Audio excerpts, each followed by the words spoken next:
दोस्तों, स्वागत है आपका हमारे चैनल आर.के. वर्मा में गंगाराम पटेल और बुलाकी नाई की नई मजेदार कहानी। दोस्तों, कहानी पूरी जरूर सुने। दोस्तों, काशी यात्रा से वापसी कर गंगाराम पटेल और बुलाकीराम नाई ने दिन भर की यात्रा समाप्त कर एक नए नगर में प्रवेश किया। वहां उन्होंने ठहरने के लिए एक उचित स्थान की खोज की और वहीं रैन बसेरा करने का निश्चय कर लिया। हस्बे मामूल के मुताबिक पटेल ने बुलाकी को पैसे देकर शहर में भोजन का सामान लेने भेज दिया और स्वयं अपनी दिनचर्या को निपटाने में व्यस्त हो गए। बुलाकी इस बार भी लौटा और एक नई खबर उसके पास तैयार थी। उसने सोचा, इस खबर को पटेल को अभी सुनाऊंगा तो पटेल जी यह कहकर टाल देंगे कि रात्रि होने दे, भोजन करने के पश्चात बिस्तर पर लेटते समय तुझे तेरी बात का उत्तर दे दूंगा। इसलिए उसने वह बात उस समय पटेल को नहीं बताई। वह बात को पेट में डाले रहा। जब वे दोनों भोजन करके निवृत्त हो गए तब बुलाकी ने बात छेड़ी। पटेल जी, आज भी इस शहर में मैं एक नई घटना देख आया हूं। ठीक है, उस घटना का वर्णन कर। फिर उसे सुनकर मैं तेरी बात का उत्तर दूंगा, पटेल ने कहा। पटेल जी, आज इस नगर में मैंने एक स्थान पर कुछ लोगों को खड़े देखा तो उत्सुकतावश मैं भी यह देखने पहुंच गया कि ये लोग गोलदायरा सा बनाए क्या कर रहे हैं। मैं भीड़ के मध्य पहुंचा और आगे को दृष्टि दौड़ाई तो देखा कि एक आदमी जमीन के अंदर सिर तक गड़ा है। उसका सारा शरीर तो भूमि में दबा हुआ था, मात्र उसका सिर ही जमीन से बाहर था। वहीं एक बड़ी सी जूती पड़ी थी। लोग बारी बारी से उस व्यक्ति के नंगे सिर पर जूती मारते और आगे बढ़ जाते थे। यह देखकर मेरी जिज्ञासा बढ़ गई और मैं मन में यह विचार करता हुआ लौट आया कि इसका रहस्य पटेल जी से ही पूछूंगा। अब आप मुझे उस व्यक्ति के विषय में बताएंगे तो मेरी जिज्ञासा शांत होगी। बुलाकी, तेरी जिज्ञासा मैं अवश्य शांत करूंगा, लेकिन तुम कहानी के बीच बीच में हुकारा जरूर देते रहना ताकि मुझे लगे कि तू ध्यान और दिलचस्पी से सारी कहानी सुन रहा है, पटेल ने कहा। मैं ऐसा ही करूंगा पटेल जी, बुलाकी ने कहा। अब आप अपनी कहानी आरंभ तो कीजिए। तो सुन बुलाकी, यहाँ से बहुत दूर चंपावती नाम का एक नगर है। उस नगर पर राजा चंद्रदत्त का अधिकार था।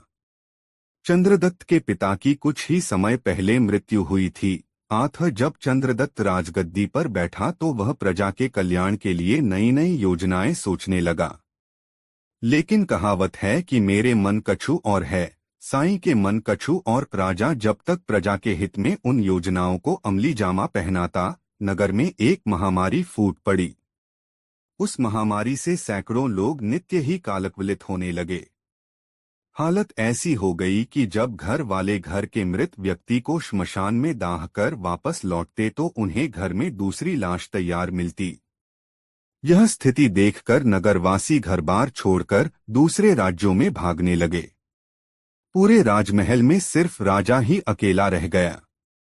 तब उसने सोचा था कि मैं अकेला ही यहाँ रहकर क्या करूँगा? प्रजा ही नहीं रही तो राजा कैसा? एक दिन वह भी कुछ धन अपने साथ लेकर वह नगर छोड़ आया। वह एक सामान्य नागरिक की तरह कई राज्यों में घूमता रहा, फिर इस नगर में आ गया। इतने दिन तक दूसरे राज्यों में घूमते रहने के कारण जो धन वह अपने साथ लाया था, सब खर्च हो गया। अब उसे चिंता हुई जीविका कमाने की। राजा चंद्रदत्त खूब हृष्ट-पुष्ट नौजवान था। अस्त्र शस्त्र चलाने में वह निपुण था। जब वह यहाँ के राजदरबार में नौकरी पाने की इच्छा से राजा के सम्मुख पेश हुआ तो राजा ने पहली ही नजर में उसके अंदर छिपी हुई प्रतिभा की पहचान कर ली और उसे अपने अंगरक्षक की नौकरी दे दी। तब से चंद्रदत्त रात दिन अपने स्वामी की सुरक्षा का ध्यान रखने लगा। बुलाकी, एक दिन जब चंद्रदत्त रात के समय राजा के महल में पहरा दे रहा था तो उसने महल के बाहर से किसी स्त्री के रोने की आवाज सुनी। वह स्त्री बड़े करुण स्वर में विलाप कर रही थी। उसका वेदना से भरा स्वर सुनकर चंद्रदत्त से रहा नहीं गया। उसने अपने स्थान पर एक अन्य प्रहरी को खड़ा किया और महल से बाहर निकलकर उस दिशा में चल पड़ा जहां से रोने की आवाज आ रही थी। कुछ आगे चलकर उसने देखा कि सरोवर के किनारे एक बेहद रूपवान स्त्री बैठी विलाप कर रही है। चंद्रदत्त ने निकट पहुंचकर उस स्त्री से पूछा, हे देवी, तुम कौन हो और रात्रि के इस प्रहर में यहाँ निर्जन स्थान में बैठी रो क्यों रही हो? स्त्री बोली, हे युवक, मैं इस राज्य की ऐश्वर्य लक्ष्मी हूँ। अब तक मैं यहाँ सम्मान के साथ रह रही थी, लेकिन मेरे सम्मान के ये दिन अब समाप्त होने ही वाले हैं। अरे ये क्या कह रही हो देवी? चंद्रदत्त ने आश्चर्य से पूछा, क्या इस राज्य पर कोई विपत्ति आने वाली है या फिर राजा की निगाहों में तुम्हारे प्रति सम्मान की भावना का ह्रास होने लगा है? इन दोनों ही बातों में कोई बात सच नहीं है, युवक, ऐश्वर्य लक्ष्मी ने कहा। न तो इस राज्य पर कोई विपत्ति आने वाली है और न यहाँ के राजा ने मेरे सम्मान में कोई उपेक्षा दिखाई है। बात कुछ और ही है। मैं अपने लिए नहीं, यहाँ के राजा के जीवन के लिए चिंतित होकर रो रही हूँ। अब से 8वें दिन यहाँ के राजा पर घोर संकट आएगा। उस संकट में या तो उसके प्राण चले जाएंगे या फिर शेष जीवन उसे कारागार में व्यतीत करना पड़ेगा।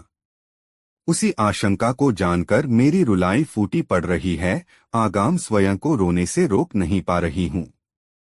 यह सुनकर चंद्रदत्त ने पूछा, हे देवी, मैं इस राजा का एक छोटा सा सेवक हूँ। राजा ने मुझे अपनी सुरक्षा के लिए नियुक्त किया हुआ है। यदि मेरे होते हुए राजा का जीवन किसी खतरे में पड़ता है तो यह मेरे लिए लज्जा की बात होगी। मुझे कोई ऐसा उपाय बताओ कि मैं सतर्क रहकर हर क्षण अपने स्वामी की रक्षा कर सकूं। हे युवक, ऐश्वर्य लक्ष्मी बोली, कभी कभी सतर्कता बरतने से बड़ा संकट भी टल जाया करता है। मैं तो तुमसे यही कहूंगी कि आगामी 8 दिनों तक तुम बेहद सतर्क और चौकन्ने रहकर राजा की निगरानी करो। हो सकता है तब वह विपत्ति स्वयं ही किनारा कर ले। मैं ऐसा ही करूंगा देवी। बस मुझे आपका आशीर्वाद चाहिए। ऐसा कहकर चंद्रदत्त ने झुककर ऐश्वर्य लक्ष्मी के पैर छूने चाहे, पर वह उसी क्षण अंतर्धान हो गई। बुलाखी। चंद्रदत्त ने वापस लौटकर जब राजा को यह बात बताई तो वह भी आशंकित हो गया। उसने अपने महल की सुरक्षा व्यवस्था बढ़ा दी और सैनिकों के कठोर पहरे में बाहर आने जाने लगा। 7 दिन तक कोई घटना नहीं घटी, लेकिन 8वें दिन एक घटना का सूत्रपात हो गया। रात्रि के समय जब चंद्रदत्त महल की छत पर खड़ा होकर चारों ओर का निरीक्षण कर रहा था, तब उस सरोवर के निकट जहां वह ऐश्वर्य लक्ष्मी से मिला था, रात्रि के अंधकार में उसे कुछ जुगनू से उड़ते प्रतीत हुए। उसने गौर से निरीक्षण किया तो देखा कि वह जुगनू नहीं, मशालों की रोशनी थी, जिन्हें किसी तरह इस प्रकार ढक दिया गया था ताकि उनका प्रकाश चारों ओर न फैलकर एक ही दिशा में इंगित रहे। जुगनू की चमक तो जलती बुझती रहती है, लेकिन दिखाई देने वाली चमक स्थिर थी। उन रोशनियों को देखकर चंद्रदत्त के मन में एक ही विचार उभरा, खतरा। तब वह तलवार लिए छत से उतरकर उसी दिशा में दौड़ गया। वहां पहुंचकर वह एक स्थान पर छिपकर खड़ा हो गया। थोड़ी ही देर बाद कमर में हथियार बांधे लगभग 20 नकाबपोशों का दल वहां पहुंचा। वहां उन्होंने एक जगह से कूड़े का एक बड़ा सा ढेर हटाया। ढेर हटा तो वहां एक सुरंग का मुहाना दिखाई देने लगा। तब वह नकाबपोश एक एक करके उस सुरंग में उतरते चले गए। जब वह नकाबपोश सुरंग में कुछ आगे बढ़ गए तो चंद्रदत्त भी पीछे से सुरंग में उतर गया और दूर रहकर मशालों की मध्यम रोशनी में रास्ता तलाशता उनके पीछे पीछे चल पड़ा। बुलाखी राम। उस सुरंग का मुख सीधे राजा के कक्ष में ही खुलता था। स्वयं राजा को भी इस सुरंग के विषय में कुछ पता नहीं था, किंतु उसके शत्रु न जाने कैसे उस सुरंग के विषय में जान गए थे। बहरहाल 20 नकाबपोश सुरंग के दरवाजे पर पहुंचे।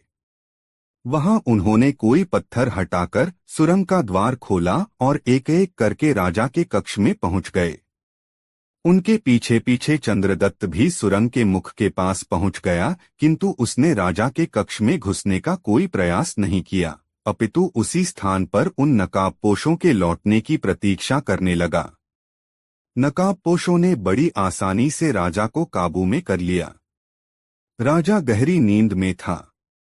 सोते में ही राजा को दबोचकर नकाबपोशों ने उसके हाथ पांव रस्सियों से बांध दिए और उसके मुंह में कपड़ा ठूंस दिया ताकि वह चिल्ला न सके। बाहर पहरे पर नियुक्त किसी भी प्रहरी को इस घटना की भनक तक न मिली। नकाबपोश जैसे आए थे उसी तरह एक एक करके सुरंग में उतरने लगे। बस यही मौका था चंद्रदत्त को पराक्रम दिखाने का। जैसे पहला नकाबपोश पेट के बल रेंगता हुआ गुफा में दाखिल हुआ, चंद्रदत्त ने खट से उसका सिर काटकर आगे की ओर फेंक दिया। उसका धड़ खींचकर उसने दीवार के साथ सटाकर खड़ा कर दिया। इसी तरह उसने 19 नकाबपोश काट डाले। अब अंतिम नकाबपोश की बारी आई। एक साथ 2 आदमी गुफा में जा नहीं सकते थे, इसलिए उस नकाबपोश ने पहले बंधन में बंधे राजा को आगे खिसकाया। फिर वह स्वयं भी सुरंग में पेट के बल दाखिल होने लगा। चंद्रदत्त ने राजा को अंदर खींचकर उसे एक किनारे बैठाया और फिर तैयार होकर खड़ा हो गया। लेकिन इस बार उसने अंतिम आदमी पर अपनी तलवार न उठाई वरन बलपूर्वक उस पर अधिकार कर लिया। उसने राजा के बंधन खोलकर उसी रस्सी से नकाबपोश को जकड़ दिया। फिर पहले उसने राजा को अपने कक्ष में भेजा और बाद में उस नकाबपोश को लाश की तरह घसीटता हुआ अंदर ले आया। अंदर लाकर जब उस नकाबपोश के चेहरे से नकाब हटाई गई तो उसका चेहरा देखकर दोनों की ही आंखें आश्चर्य से फटी की फटी रह गईं। जानते हो बुलाकी, वह नकाबपोश कौन था? वह नकाबपोश था राजा का रक्षा मंत्री। राजा उस मंत्री पर अपने प्रधानमंत्री से भी ज्यादा भरोसा करता था। राजा ने तब उसके अपराध के लिए दंड नियत कर दिया। उसने आदेश प्रसारित कराया कि इस विश्वासघाती मंत्री को जमीन में गाड़ दिया जाए, सिर्फ इसका सिर जमीन से बाहर रहे और जो भी व्यक्ति उस मंत्री के पास से गुजरे वह एक जूती उस एहसान फरामोश के सिर में जरूर मारे। सोहे बुलाकी, आज तू जिस दृश्य को देखकर आया है वह उसी समय का है। नगरवासी अपने राजा की आज्ञा के अनुसार उस नमकहराम मंत्री के पास जाते हैं और एक जूती उसके सिर में मारकर आगे बढ़ जाते हैं। कहानी समाप्त कर पटेल ने बुलाकी से पूछा, बुलाकी राम, अब तो तुम्हारी शंका का समाधान हो गया ना? हाँ पटेल जी, अब मेरी शंका का निवारण हो गया। अब आप भी सोइए और मैं भी सोने की कोशिश करता हूँ। कुछ देर बाद दोनों ही गए। निद्रा देवी उन पर हावी हो गई थी। दोस्तों वीडियो को एक लाइक जरूर करें। दोस्तों काशी यात्रा में जब वे दोनों रात को एक दूसरे नगर में ठहरे तो वहां बुलाकी फिर बाजार में एक अजूबा नजारा देख आया। उसने जब वापस लौटकर यह बात गंगाराम पटेल को बताई तो गंगाराम ने अपना वही रटा रटाया वाक्य दोहरा दिया, अभी नहीं बुलाकी राम, मैं तेरी इस बात का उत्तर रात को सोते समय ही दूंगा। अभी तो यात्रा से चलकर आए हैं, थके हुए हैं। पहले नहा धोकर स्नान ध्यान कर लें। भोजन के पश्चात जब निवृत्त हो जाएंगे तब आराम से बिस्तर में लेटकर सारी बातें होंगी। अभी तो पहले तू अपनी, मेरी और उन दोनों बेचारे घोड़ों की पेट पूजा की तैयारी कर, क्योंकि हमारी तरह वे भी तो थके हुए होंगे। ऐसा कहकर पटेल शौचादि से निवृत्त होने के लिए चले गए। रात को जब वे दोनों फारिग होकर बिस्तर पर आ लेटे तो पटेल ने उससे कहा, हाँ तो बुलाकी राम जी, अब आप उस नई घटना को बताइए जिसे आज शाम आप इस नगर में देख आए हैं और जिसका रहस्य जानने के लिए आप मरे जा रहे हैं। बुलाकी कहने लगा, पटेल जी, लगता है आज आप विनोद के भाव से भरे हुए हैं, तभी आज आप मुझे आप कहकर संबोधित कर रहे हैं। अन्यथा आप तो मुझे तू के संबोधन से नवाजा करते थे। भाई बुलाकी सुनकर पटेल बोले, दो मित्रों में जब ज्यादा गहरा अपंत्व का भाव होता है वहां सारी औपचारिकताएं अपने आप खत्म हो जाया करती हैं। मेरी बातों का बुरा मत माना कर। मैं तुझे अपना मानता हूं न, इसलिए ऐसी आदत पड़ गई है। बहरहाल छोड़ इस बात को और बता कि तूने आज शाम कौन सा अजूबा दृश्य देखा था। पटेल जी, आज शाम जब मैं बाजार से लौट रहा था तो मैंने एक आदमी को एक चबूतरे पर एक खंभे के साथ बंधा हुआ देखा। उसके समीप ही एक सैनिक भी खड़ा था। चबूतरे के ऊपर एक सरकारी निर्देश टंगा हुआ था जिस पर लिखा था, हर खासवान को यह निर्देश दिया जाता है कि जो भी शख्स इस राह से गुजरे वह कोड़ा उठाकर इस व्यक्ति को गिनकर 5 कोड़े अवश्य मारे। जो इस निर्देश का पालन नहीं करेगा उसे राजा की ओर से 5 कोड़े लगाकर दंडित किया जाएगा। पटेल जी, जब मैंने उस निर्देश को पढ़ा था तो मैंने सोचा कि इसका दंड जाने बिना मैं इसे कोड़े क्यों मारूं। यही सोचकर मैं वहां से खिसकना चाहता था कि तभी वहां खड़े सैनिक ने मुझसे कहा, क्यों भई, क्या 5 कोड़े खाने का इरादा है? नहीं तो, मेरे मुंह से निकला। तब उस सैनिक ने मुझे घुड़का और कहा, यदि 5 कोड़े नहीं खाना चाहता है तो नीचे पड़े उस कोड़े को उठा और इस आदमी को 5 कोड़े लगा। पटेल जी, उस सैनिक के कहने पर तब मुझे उस कैदी को 5 कोड़े लगाने पड़े। बस तभी से मेरी आत्मा पर यह बोझ पड़ा हुआ है कि मैंने उस आदमी का अपराध जाने बिना 5 कोड़े मारे। अब आप उस कैदी के विषय में बताइए और यह भी बताइए कि किस अपराध के कारण उसे यह सजा भुगतनी पड़ रही है। बुलाकी पटेल बोले, अपनी आत्मा पर पड़ा बोझ उतार दे और यह समझ ले कि उस आदमी को 5 कोड़े लगाकर तूने सवाब का काम किया है। उस आदमी का अपराध इतना गंभीर है कि उसके लिए राजा ने इससे भी बड़ी सजा नियत की होती तो किसी को भी अफसोस नहीं होता। सुन, मैं तुझे आरंभ से ही सारी कहानी सुनाता हूँ। इस नगर में चंद्रचूड़ नाम का एक महाजन निवास करता है। उस महाजन को एक कन्या है जो बेहद रूपवान है। उसका नाम है अनामिका। महाजन का एक पुत्र भी है जिसे सब लोग चक्रधारी कहकर बुलाते हैं। महाजन ने अपनी बेटी अनामिका की मंगनी बहुत पहले अपने एक मित्र के पुत्र के साथ निश्चित कर दी थी, किंतु अभी तक उसने उसका गौना नहीं किया था। कारण यह था कि अनामिका की आयु अभी इतनी नहीं हुई थी कि उसका गौना करके उसकी ससुराल विदा करा दिया जाए। बुलाकी, यह नगर गंगा के बहुत समीप है। यहाँ के लोगों में धार्मिक आस्था भी बहुत है। अन्य नगरों में रहने वालों की तरह यहाँ के लोग भी प्रति वर्ष दशहरे के अवसर पर गंगा स्नान के लिए जरूर जाते हैं। इस बार जब दशहरे का पर्व पड़ा तो दूसरे नगरवासियों की तरह अनामिका भी अपने माता पिता और सखी सहेलियों के साथ गंगा स्नान के लिए गई। गंगा किनारे पहुंचकर अन्य लोगों की तरह अनामिका के पिता ने भी अपने रहने के लिए डेरा व्यवस्थित किया और बारी बारी से गंगा जी में स्नान करने के लिए गए। पहले पुरुषों ने स्नान किया, तदोपरांत स्त्रियां गंगा स्नान के लिए गईं। बुलाकी, जब अनामिका अपनी सखियों के साथ गंगा स्नान के लिए घाट पर पहुंची तो वहां के कुछ गुंडों ने उसे देख लिया। उसकी मनोहारिणी छवि देखकर वह गुंडे विचार करने लगे कि किसी तरह इस सुंदर युवती को अपने काबू में करके इसका उपभोग करना चाहिए। बाद में जब इससे हमारा दिल भर जाएगा तो हम इसे किसी वेश्या के यहाँ बेचकर अच्छी रकम प्राप्त कर सकते हैं। उन गुंडों का मुखिया था छोटेलाल नाम का एक महाहरामी युवक। उसने इस काम को करने का बीड़ा उठाया। उसने अपने साथियों से कहा, दोस्तों, इसे फंसाकर काबू में करना तो मेरा चुटकियों का काम है। बस मुझे थोड़ा सा समय चाहिए। ठीक है, हम तुम्हें समय देते हैं। उसके दूसरे साथी बोले, देखते हैं तुम कौन सा चमत्कार दिखाते हो।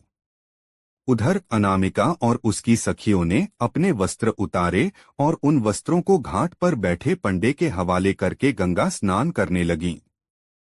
तभी छोटेलाल नामक वह गुंडा उस पंडे के पास पहुंचा और उससे कहा, पंडित जी महाराज, 5 रुपए कमाना चाहते हो? घर बैठे कमाई करना किसे बुरा लगता है? यजमान, पंडा बोला, परंतु यह बताइए कि काम क्या है? बड़ा आसान सा काम है। तुम्हारे पास ये जो जनाने कपड़े रखे हैं, इनमें से एक साड़ी निकालकर मुझे थोड़ी देर के लिए दे दो, छोटेलाल ने कहा। तुम साड़ी के साथ कोई छेड़छाड़ करना चाहते हो? पंडे ने आशंकित स्वर में पूछा। कोई छेड़छाड़ नहीं होगी, बस उस साड़ी के छोर में मुझे कुछ, छोटेलाल बोला, बांधना है। यह कोई जोखिम भरा काम नहीं था, इसलिए 5 रुपए लेकर पंडे ने अनामिका की साड़ी उसकी ओर खिसका दी।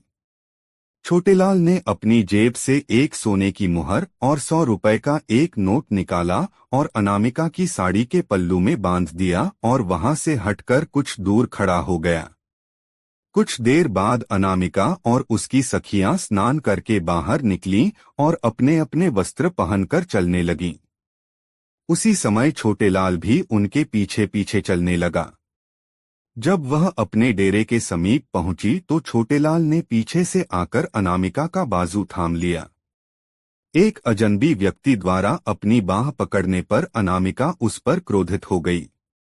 उसने तीखे स्वर में कहा, कौन हो तुम? मेरी बाह पकड़ने की तुम्हारी हिम्मत कैसे हुई? यह क्या कह रही हो अनामिका? क्या अपने मित्र छोटेलाल को भूल गई? छोटेलाल ने आश्चर्य व्यक्त करने का नाटक करते हुए कहा, मैं तुम्हें नहीं जानती।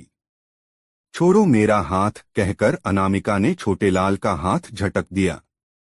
तुम मुझे खूब जानती हो अनामिका, छोटेलाल ने कहा, वर्षों से हम दोनों एक दूसरे से एकांत में मिलते रहे हैं। अब शायद अपनी इन सहेलियों की उपस्थिति में तुम मुझे पहचानने से इनकार कर रही हो। बुलाखी। इस प्रकार वहां दोनों में तकरार होने लगी। मेले का मौका था, आठ भीड़ इकट्ठी हो गई। हो हल्ला सुनकर अनामिका का पिता, उसका भाई आथ नगर के दूसरे परिचित लोग भी वहां आ पहुंचे और एक लड़की को छेड़ने और उसके को बुरा भला कहते हुए उसकी पिटाई करने लगे। जब छोटेलाल काफी पिटा टेलाल उसने रोने का अभिनय करते हुए कहा, आप लोग मुझे बेकार ही पीट रहे, नेता को कोई अभद्र बात नहीं की है। इस लड़की से मेरा काफी पुराना परिचय है। इसने तो करे साथ विवाह करने का वादा भी किया हुआ है। विवाह का वादा? अनामिका के पिता ने आश्चर्य से पूछा। हाँ जी, विवाह का वादा, छोटेलाल कुटिलता से बोला। विश्वास न हो तो पूछ लो इससे। आज यहाँ आने से पहले भी यह मुझसे मिली थी। इसने अपने खर्चे के लिए मुझसे 100 रुपए और एक सोने की मोहर भी मांगी थी, जो मैंने अपनी माता के रुपयों में से चुराकर इसे लाकर दिए थे। झूठ बोलता है तू, अनामिका का पिता दहाड़ा। अरे भिखमंगे, मेरे पास धन की क्या कमी है जो मेरी बेटी तुझसे खर्च के लिए पैसे मांगती? यह तो आप अपनी बेटी से ही पूछिए, छोटेलाल ने रुआंसे स्वर में कहा। क्यों री कलंकिनी? अनामिका के पिता ने क्रोध से लाल पीले होते हुए अनामिका को झिंझोड़ा। क्या तूने इस आदमी से 100 रुपए और एक सोने की मुहर ली थी? यह आदमी झूठा है पिताजी। मैं गंगा माता की कसम खाकर कहती हूँ कि आज से पहले मैंने इसकी शक्ल भी नहीं देखी। यह मुझ पर झूठा लांछन लगा रहा है, अनामिका ने सुबकते हुए कहा। सेठ जी, अगर मैं झूठा साबित हूं तो आप यहीं मुझे 100 जूते मारना और जो भी सजा आप देना चाहें मैं खुशी से मंजूर कर लूंगा, पर पहले आप अपनी बेटी की तलाशी तो लीजिए। मैंने आज जो रकम इसे दी थी वह अभी भी इसके पास ही होगी, छोटेलाल बोला। सबको यह विचार पसंद आया। अनामिका की तलाशी ली गई तो साड़ी के पल्लू में बंधी दोनों चीजें बरामद हो गईं। इस पर तो सब लोग अनामिका और उसके पिता को दोषी मानने लगे। सब लोग उन पर थू-थू करने लगे। बुलाखी। तब अनामिका के पिता और उसके भाई को अनामिका पर इतना क्रोध आया कि उन्होंने उसी घड़ी अनामिका का त्याग कर दिया। वे घर लौट गए और छोटेलाल अनामिका का हाथ पकड़कर विजेता की तरह उसे ले चला। अनामिका दहाड़े मार कर रोने लगी और बार बार छोटेलाल के चंगुल से छूटने का प्रयास करने लगी, लेकिन तभी छोटेलाल के साथी गुंडे भी उसकी सहायता के लिए वहां पहुंच गए और उन्होंने छोटेलाल और अनामिका को अपने घेरे में ले लिया। बुलाखी। जब अनामिका रो रो कर हलकान हो रही थी और अपनी सहायता की गुहार लगा रही थी, तभी यहाँ के राजा की सवारी वहां से गुजरी। एक लड़की को सहायता के लिए चिल्लाते देख राजा ने अपनी पालकी रुकवाई और नीचे उतरकर लड़की से उसके रोने का कारण पूछा। अनामिका ने रोते हुए सारी बात बताई तो फिर राजा ने छोटेलाल से पूछा। छोटेलाल ने वही झूठी कहानी राजा के सामने दोहरा दी कि यह लड़की उससे प्रेम करती है, फिर भी सबके सामने अपनी बात कहने में संकोच कर रही है। इसके माता पिता ने अब इसे मुझे सौंप दिया है। उस गुंडे छोटेलाल की बातें सुनकर राजा को कुछ गोलमाल नजर आया। उसने अपने सैनिकों को आदेश दिया कि इन दोनों को अपने नगर ले चलो।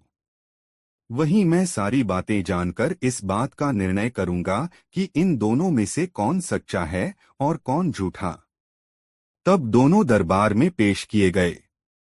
राजा ने अनामिका से पूछा, देवी, तुम कहती हो कि अब से पहले तुमने इस आदमी को कभी देखा नहीं था, फिर इसकी यह बात क्यों कर सच साबित हो गई कि तुम्हारी साड़ी के पल्लू से इसके दिए हुए रुपए और सोने की मोहर बरामद हो गई? अन्नदाता, अनामिका बोली, मुझे इस बात का बिल्कुल भी ज्ञान नहीं है कि ये दोनों चीजें मेरी साड़ी के पल्लू में किसने बांधी। अपनी साड़ी तो मैंने कहीं उतारी भी नहीं थी, सिवाय उस समय के जब मैं स्नान करने के लिए गंगा जल में उतरी थी। अपने वस्त्र तुमने कहाँ रखे थे? राजा ने पूछा। हमने अपने वस्त्र घाट पर बैठे पंडे को सौंपे थे, अनामिका ने कहा। पलक झपकते ही सारी बातें राजा की समझ में आ गईं। वह समझ गया कि लड़की के साथ छल किया गया है। तब उसने उस पंडे को दरबार में पेश होने का हुक्म दिया और पंडे के पहुंचने पर राजा ने उसे दंड का भय दिखाया तो भय से कांपते हुए पंडे ने सब कुछ बक दिया। उसने बता दिया कि यह काम छोटेलाल ने ही किया था। बुलाखी। सच्चाई जानकर राजा ने अनामिका के पिता को बुलाकर अनामिका तो उसे सौंप दी और उस पंडे और छोटेलाल के साथियों को पकड़कर उन्हें 100 कोड़े लगाने की सजा दी और क्योंकि मुख्य अपराधी छोटेलाल था, उसे यह सजा दी कि इस दिन तक इसे खंभे से बांधकर इस पर कोड़े बरसाए जाएं। साथ ही यह आदेश भी लिखकर वहां चिपका दिया कि जो भी राहगीर वहां से गुजरे वह छोटेलाल को 5 कोड़े जरूर मारे, यदि वह ऐसा नहीं करेगा तो फिर राजाज्ञा से 5 कोड़े उसी को मारे जाएंगे। कहानी का समापन कर पटेल बोले, सोहे बुलाखी। यह है सारी कहानी। अब राजा की आज्ञा से छोटेलाल को सजा दी जा रही है। अपने कुकर्म का फल उसे भोगना पड़ रहा है। जो दृश्य आज तूने देखा है वह उसी समय का है। उम्मीद है यह सब जानकर तेरी उत्सुकता शांत हो गई होगी। अब मुझे भी सोने दे और स्वयं भी सो रह, कहकर पटेल ने आंखें मूंद लीं। बुलाखी भी सोने की तैयारी करने लगा। दोस्तों, कहानी कैसी लगी कमेंट में जरूर बताएं। दोस्तों, काशी यात्रा में बुलाखीराम नाई ने एक नए नगर में जो कुछ देखा उसका विवरण इस प्रकार है। बुलाखीराम ने देखा कि एक बहुत ही दरिद्र दीनहीन व्यक्ति से, जिसके वस्त्र फटे हुए थे, दाढ़ी बढ़ी हुई थी, राजा के 4 सिपाही राजा के पास ले जाने का आग्रह कर रहे थे, किंतु वह व्यक्ति बार बार उनसे राजा के पास न ले जाने का आग्रह कर रहा था। कौन था वह दरिद्र व्यक्ति? राजा के सिपाही क्यों उसे राजा के पास ले जाना चाहते थे और वह क्यों राजा के पास नहीं जाना चाहता था?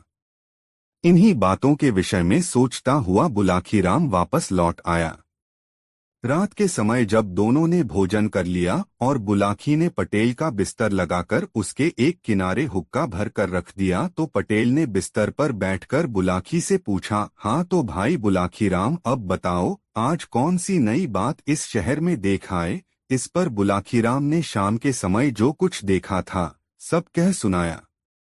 सुनकर पटेल ने कहा, भाई बुलाकी राम, यहाँ से पश्चिम की दिशा में 100 कोस की दूरी पर एक नगर है, धर्मपुर।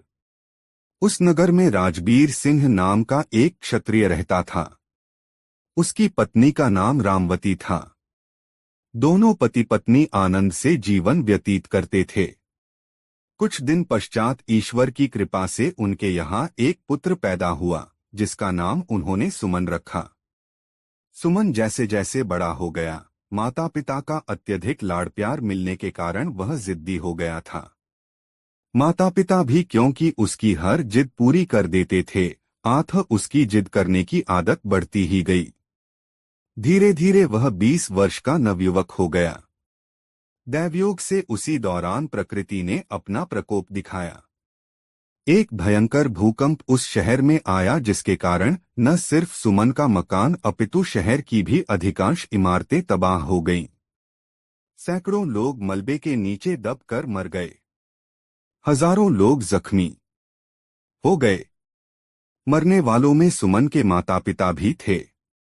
इस दारुण दुख के कारण सुमन के दिल पर भारी आघात लगा। उसने जैसे तैसे अपने माता पिता का अंतिम क्रियाकार्य संपन्न किया और फिर अपनी स्थिति पर विचार करने लगा। मकान तो रहने योग्य रहा ही नहीं था, धन भी उसके पास विशेष नहीं था। अब उसे यह चिंता हुई कि उसका गुजारा कैसे होगा। माँ बाप का लाडला होने के कारण कभी उसने ऐसा कोई काम सीखने का प्रयास ही नहीं किया था जो आगे चलकर उसकी जीविका उपार्जन करने में सहायक होता, और मेहनत मजदूरी का काम वह करना नहीं चाहता था।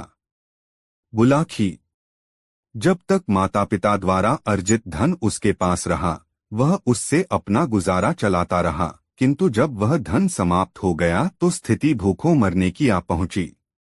तब उसने विचार किया कि यह नगर छोड़कर किसी दूसरे नगर में चलना चाहिए। इस नगर में तो सभी लोग उसे जानते हैं, इसलिए वह यहाँ भीख भी नहीं मांग सकता, लेकिन परदेश में ऐसी कोई दिक्कत नहीं है, वहाँ वह भीख मांगकर भी अपना गुजारा कर लेगा, तब भी उसे पहचानने वाला कोई नहीं है। ऐसा विचार कर वह अपना नगर छोड़कर परदेश के लिए चल पड़ा। सुमन लगातार 8 दिन एक ही दिशा में आगे बढ़ता रहा। उसे भूख लगती तो वह जंगली बेर या कंदमूल फल आदि तोड़कर खा लेता और किसी नदी या सरोवर का जल पीकर अपनी प्यास मिटा लेता। एक दिन वह एक ऐसे जंगल में पहुंचा जहां न कोई तालाब था और न कोई नदी। उसे प्यास लगी हुई थी, अतः वह पानी की तलाश में इधर-उधर भटकने लगा। काफी दूर चलने पर उसे एक आम्रकुंज नजर आया। उस आम्रकुंज में सिर्फ आम के ही वृक्ष नहीं थे, दूसरे भी अनेक प्रकार के वृक्ष थे जिन पर फल लगे हुए थे। कुंज के बीचों बीच एक मनोरम सरोवर था, जिसमें नाना प्रकार के जलचर किलोले कर रहे थे। कुंज में पहुंचकर सुमन ने सबसे पहले तो सरोवर से भरपेट पानी पिया, फिर वृक्षों से कुछ फल तोड़े और अपनी क्षुधा शांत की। तत्पश्चात वह एक वृक्ष का सहारा लेकर भूमि पर बैठ गया। वह परिश्रम के कारण बुरी तरह से थका हुआ था, अतः जल्दी ही उसे नींद आई और वह सो गया। बुलाकी वह आम्रकुंज परियों के राजा का था। उसने अपनी बेटी शबन के लिए उस आम्रकुंज का निर्माण कराया था। परियों की शहजादी शबन कभी कभी वहां अपनी सखियों के साथ सैर करने के लिए आती रहती थी। जिस दिन का यह वाकया है, उस दिन भी वह संयोग से अपनी सहेलियों के साथ वहां आई हुई थी। सुमन को जब उसने अपने आम्रकुंज में बेसुध सोए हुए देखा तो वह उस पर मोहित हो गई। परियों की शहजादी ने जब अपनी पायल झनझनाई तो उनके घुंघरुओं की आवाज सुनकर सुमन की निद्रा टूट गई। आंखें खोलकर देखा तो सामने एक परिजात को पाया। दोनों की आंखें चार हुई तो दोनों ही एक दूसरे के अदृश्य प्रेम में बंध गए। फिर से उनमें देर तक बातें होती रहीं। परियों की शहजादी ने सुमन को अपना परिचय दिया और सुमन ने उससे अपनी दास्तां बयान कर दी। सुमन की दास्तां सुनकर परी शबन का दिल पसीज उठा।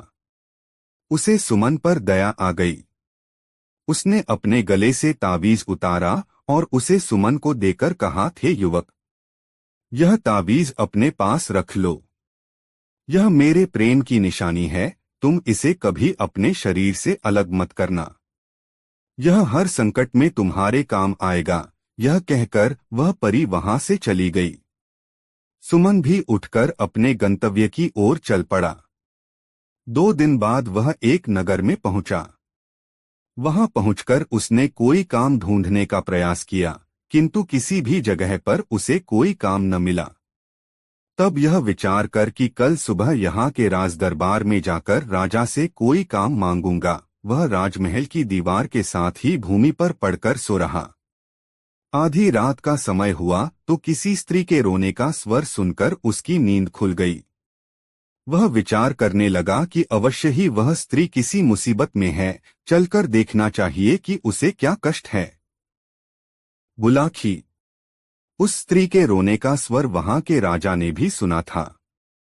वह उस समय जाग रहा था, यह देखने के लिए कि उस दुखियारी स्त्री को क्या तकलीफ है जो वह आधी रात को इस प्रकार विलाप कर रही है। राजा महल से निकलकर उस दिशा में चल पड़ा जिधर से रोने का स्वर आ रहा था। उधर सुमन भी राजा से पहले उस स्त्री के रोने की दिशा में चल दिया था। अब आगे आगे सुमन और पीछे पीछे राजा, दोनों उस स्त्री की खोज में चल पड़े। सुमन राजा से पहले उस स्त्री के पास पहुंचा।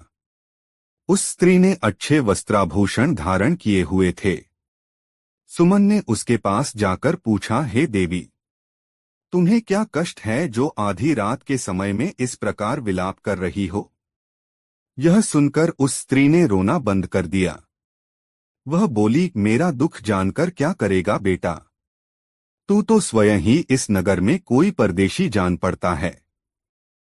तेरी हालत भी किसी दीनहीन व्यक्ति जैसी दिखाई दे रही है। मेरा दुख तो वही व्यक्ति दूर कर सकता है जो हर तरह की सामर्थ्य रखता हो। हे देवी, सुनकर सुमन ने कहा, जब अपने मुख से मुझे बेटा कहा है तो अपने बेटे से अपना दुख जरूर कहो। भला बेटा माँ के काम नहीं आएगा तो कौन काम आएगा? रही दीनहीन होने की बात, मैं दीनहीन जरूर हूँ, यहाँ परदेशी भी हूँ, लेकिन सामर्थ्य में किसी से कम नहीं हूँ। तुम सेवा बताओ, मैं तत्काल उसे पूरी करने की कोशिश करूँगा। तो सुन बेटा, स्त्री बोली, मैं अपने दुख के लिए नहीं, यहाँ के राजा के दुख के लिए रो रही हूँ। मैं इस राज्य की राज्यलक्ष्मी हूँ। कल यहाँ के राजा का इंतकाल हो जाएगा, तब मुझे ऐसे प्रजापालक राजा का राजमहल त्याग कर कहीं अन्यत्र जाना पड़ेगा। मैं अब तक यहाँ बड़े आराम के साथ रह रही थी, किंतु कल के बाद न जाने मुझे कैसे राजा के यहाँ जाना पड़े। वह राजा मेरे साथ न जाने कैसा व्यवहार करे, इसी आशंका से मैं भयभीत हूँ और इस राजा की मृत्यु के शोक से बरबस ही मेरी रुलाई फूट पड़ रही है। इसी वजह से मेरे आंसू नहीं थम रहे। सुमन कहने लगा, हे माँ, तुमने जो यह अजीब बात बताई कि कल यहाँ के राजा की मृत्यु हो जाएगी, मुझे बताओ तो कि उसकी मृत्यु कैसे होगी? राजा तो बिल्कुल भला चंगा और हर तरह से स्वस्थ है, उसे कोई रोग भी नहीं है, फिर उसकी मृत्यु का तो प्रश्न ही नहीं उठता। अरे मेरे भोले बेटे, राज्यलक्ष्मी बोली, मैंने यह कब कहा कि उसकी मृत्यु स्वाभाविक रूप में होगी? उसकी मृत्यु तो एक सिंह के द्वारा होगी। सुन, कल यह राजा आखेट के लिए वन में जाएगा, वहीं एक सिंह शिकार के दौरान इसे मार डालेगा। यह सुनकर सुमन ने कहा, हे माँ, जब तुम्हें इतना ज्ञान है कि राजा की मृत्यु सिंह के शिकार के दौरान होगी, तो तुम यह भी अवश्य जानती होगी कि राजा की मृत्यु किस प्रकार टल सकती है। मुझे वह उपाय बताओ, मैं अपने प्राण देकर भी राजा के प्राणों की रक्षा करने की कोशिश करूंगा। देवी बोली, हे परदेशी, उपाय तो है, किंतु वह करना कठिन है। मैं तुझे वह उपाय बताए देती हूँ। उपाय यह है कि जब राजा आखेट करने वन में जाए तो तू भी उसके साथ वन में चले जाना और राजा के साथ परछाई की तरह लगे रहना। सिंह जब राजा को असावधान पाकर उस पर झपटने को हो, उससे पहले ही तू सिंह पर झपट पड़ना और अपनी तलवार से सिंह को मार डालना, लेकिन यह सब तेरी फुर्ती, शक्ति और चपलता पर निर्भर करता है। यदि तनिक भी चूक हुई तो सिंह राजा के साथ साथ फाड़ डालेगा। तुझे भी ऐसा नहीं होगा माँ, सुमन ने कहा। मैं बहुत सतर्क रहूंगा और हर हाल में राजा के जीवन की रक्षा करूंगा। तेरा कल्याण हो, कहकर वह स्त्री अंतर्धान हो गई। राजा ने अंधेरे में छिपकर उन दोनों का सारा वार्तालाप सुना। उसे अनजाने मित्र सुमन के ऊपर गर्व हो आया, जो न तो यहाँ का निवासी ही था और न राजा का कोई मित्र अथवा रिश्तेदार, फिर भी वह उसके लिए अपनी जान जोखिम में डालने को तैयार था। राजा उसी समय उसके सामने जाहिर होना चाहता था, किंतु न जाने क्या सोचकर उसने अपना कार्यक्रम बदल दिया। वह घूमा और सीधा अपने महल में चला गया। सुमन भी लौटकर अपने पहले वाली जगह पर पड़कर सो गया। बुलाखी राम। जब राजा अपने महल में आकर पलंग पर लेटा तो वह अपने मन में विचार करने लगा कि कल मैं शिकार करने के लिए जाऊंगा ही नहीं, और जब जंगल में जाऊंगा ही नहीं तो सिंह के हाथों मेरी मौत कैसे हो जाएगी। ऐसा विचार करके राजा ने निश्चय कर लिया कि कल किसी भी हालत में वह वन की ओर नहीं जाएगा, चाहे कैसी भी आवश्यकता क्यों न पड़ जाए। लेकिन राजा का यह निश्चय अगले दिन धरा का धरा रह गया। भोर होते ही राजा का एक परम मित्र उसके पास आ पहुंचा। उसका वह मित्र स्वयं भी एक रियासत का राजकुमार था और एक दक्ष शिकारी भी था। उसने जब राजा से शिकार करने के लिए वन में चलने को कहा तो राजा इनकार न कर सका और अपने शिकारियों को साथ लेकर वन की ओर चल पड़ा। इस बीच सुमन साये की तरह राजा के साथ लगा रहा। उस बेचारे के पास कोई हथियार तो था नहीं, अतः उसने निश्चय कर लिया कि अपने हाथों से ही वह सिंह का मुकाबला करेगा। हाका शुरू हुआ। शिकारी ढोल बजाकर जंगली जानवरों को खदेड़कर उस दिशा में लाने लगे जिधर राजा मचान पर अपने हथियारों से लैस होकर बैठा था। थोड़ी देर में एक कद्दावर सिंह उसे नजर आया। हाका तंग हुआ तो सिंह सीधा मचान की ओर लपका। राजा ने निशाना बांधा और सिंह पर तीर छोड़ दिया, लेकिन दुर्भाग्यवश तीर सिंह की छाती में न लगकर उसकी पूंछ के समीप जा लगा। इससे सिंह उत्तेजित हो गया और उसने मचान की ओर छलांग लगा दी। इस बार राजा ने उसकी ओर अपना भाला फेंका जो सिंह की पीठ में जा धंसा। सिंह ने एक झुरझुरी सी ली, अपनी पीठ लहराई और राजा का फेंका हुआ भाला उसकी पीठ से निकलकर नीचे गिर गया। इस बीच मचान के पास खड़ा सुमन मूकदर्शक की तरह खड़ा रहा। सिंह से नंगे हाथों भिड़ने का उसका हौसला न हुआ। तभी अचानक उसे याद हो आया कि परी शबन ने उसे एक ताबीज दिया था और कहा था कि यह ताबीज हर संकट में उसकी रक्षा करेगा। सुमन ने तब उस ताबीज को आजमाने का निश्चय कर लिया। उसने गले में लटके ताबीज को रगड़ा। रगड़ते ही तुरंत एक चमत्कार हुआ। शबन वहां प्रकट हुई और एक चमत्कारी तलवार उसे सौंपकर बोली, मुकाबला करो युवक, जीत तुम्हारी होगी। यह कहकर वह तुरंत ही अंतर्धान हो गई। सब कुछ इतनी जल्दी घटा कि राजा यह जान ही न सका कि कब परी वहां प्रकट हुई और कब अंतर्धान हो गई। बहरहाल सुमन के हाथों में तो अब एक अमोघ अस्त्र आ चुका था। अगली बार जब सिंह राजा की ओर उछला तो उसने एक भी पल का समय गवाए बिना तलवार सिंह के पेट में घुसेड़ दी। सिंह मरकर भूमि पर गिर पड़ा। सिंह के मरते हो राजा का आतंकित चेहरा फिर से खिल उठा। राजा के साथ गए सभी शिकारी भी शोर मचाने लगे कि राजा ने सिंह का शिकार कर लिया है। वह राजा की जय जयकार करने लगे। सुमन ने उनके आनंद में खलल डालना मुनासिब न समझा आठ वह जिस प्रकार राजा के साथ आया था, राजा के लौटने से पहले ही शहर लौट गया। दूसरे दिन राजा को सुमन का ध्यान आया। उसने गंभीरता से मनन किया तो उसे मालूम हुआ कि सिंह की मृत्यु उसके भाले से नहीं, उस अनजान मददगार की तलवार से हुई थी, जो किसी देवदूत के समान अचानक ही वहां उसकी मदद के लिए पहुंच गया था। तब उसने सुमन को ढूंढकर लाने के लिए आदेश जारी कर दिए। राजा सुमन को बुलाकर उसे सम्मानित करना चाहता था। वह चाहता था कि इसके बदले में वह उस युवक को सम्मान के साथ साथ कोई सम्मानीय पद भी आते दरबार में दे, ताकि वह कुछ उऋण हो सके। इतनी कहानी सुनाकर पटेल जी खामोश हो गए। उन्होंने हुक्के की निगाली मुंह में लगाकर एक जोरदार कश खींचा। कुछ देर उस कश का आनंद उठाया, फिर ढेर सारा धुआं मुंह से उगलकर आगे कहा, बुलाखी, कहानी खत्म हो गई। अब पहचान रिक वह युवक कौन था जिसे तू शाम को देखकर आया था?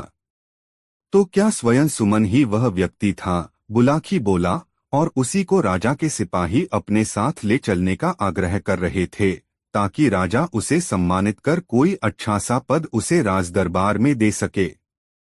बिल्कुल सही समझा तुमने, पटेल बोले, और चूंकि अब तुम्हारे प्रश्न का उत्तर तुम्हें मिल गया है, इसलिए अब लंबी तान कर सो जाओ। मुझे भी बहुत जोरों से नौंद आ रही है। तत्पश्चात दोनों सो गए। दोस्तों, यह कहानी आपको कैसी लगी कमेंट में जरूर बताएं। ऐसी और नई मजेदार कहानी सुनने के लिए हमारे चैनल आरके वर्मा को सब्सक्राइब जरूर करें। वीडियो अपने मित्रों को जरूर शेयर करें। वीडियो देखने के लिए बहुत बहुत धन्यवाद।